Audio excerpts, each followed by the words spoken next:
This is the most controversial video I will make, and it's about Israel and Palestine.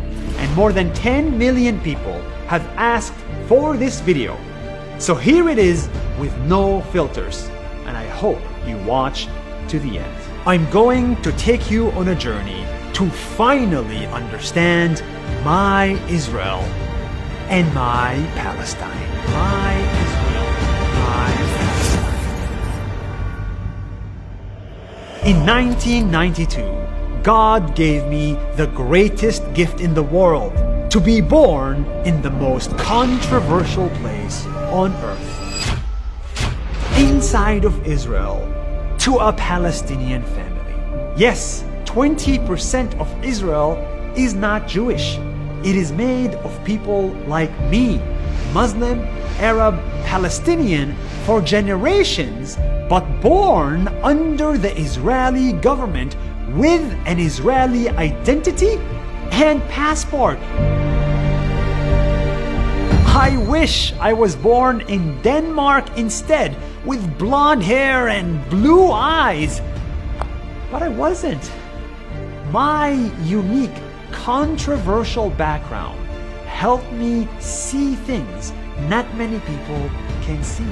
For one, I saw what Palestinians see.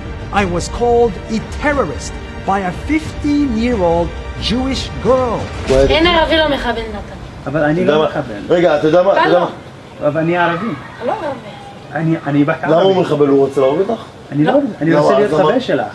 לא כל הערבים הם מחבלים. I was almost attacked by an Israeli soldier. Relax.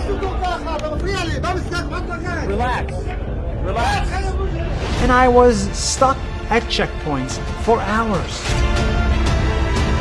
I saw what Israelis see. I saw rockets fall on Israel. I hid in a bomb shelter with Israeli friends, and I saw Jews afraid for their life. I opened my Facebook and I saw my Palestinian friend who lost his innocent cousin from an Israeli airstrike. I scroll and I see my Israeli friend who lost his brother from a Palestinian who stabbed him in the back. Outside of the conflict, I saw Palestinians living in refugee camps just because they're Palestinian. Where are you from? We are Palestinian. I saw Jews kicked out of the Middle East just because they're Jewish. What's in common with everything you saw? Suffering, pain, anger. Suffering, pain, anger. It exists on both sides. Both sides. And no one can deny that. No one. Suffering, pain, anger. You know, a lot of people want to see Israel disappear. I don't.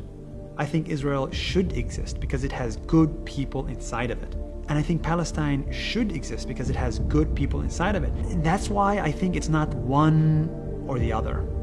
And I really don't like it when everybody keeps saying it's one country, it's fake countries. It's a stupid argument. Israel and Palestine is not a game where people get to pick sides and cheer on them from a distance. For you, it's a conflict that's thousands of miles away. But for me, it's life and death. If Israel doesn't exist, that means the death of my family. If Palestine doesn't exist, that means the death of my people. That's why we need two independent countries for two people, living side by side in peace with no one dying, not from an airstrike or a knife attack. It's my job and yours to push for a solution that stops the suffering. It's been going for 74 years non-stop. My solution is simple. Bring people together, not apart. This is why we make these videos.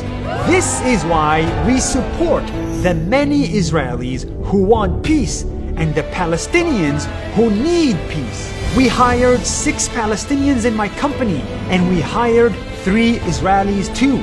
We invested in real estate in Palestine, and we invested in tech companies in Israel too. This video is not about me.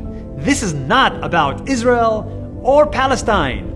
This is about every conflict in the world. The extremists on both sides will force you to join them and be them, but you are not them. You are not an extremist who wants to keep the suffering alive. You and I just want a solution. So instead of siding with the extremists, get out of your village and befriend an enemy. You will see what I saw for 30 years. You will see that they want the same things you do. You want a home, you want a job, you want a family. But above all, you just want to live.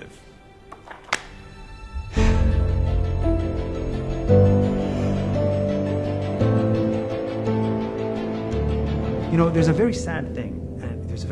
I met this 12-year-old kid in one of the two countries. I'm not gonna say which. And he told me, I love your videos because I also want peace. And immediately, the people around him said, no, you can't say that. We want justice for ourselves, and we want to defeat the enemy. 1 year later, the kid was saying, I want to defeat the enemy.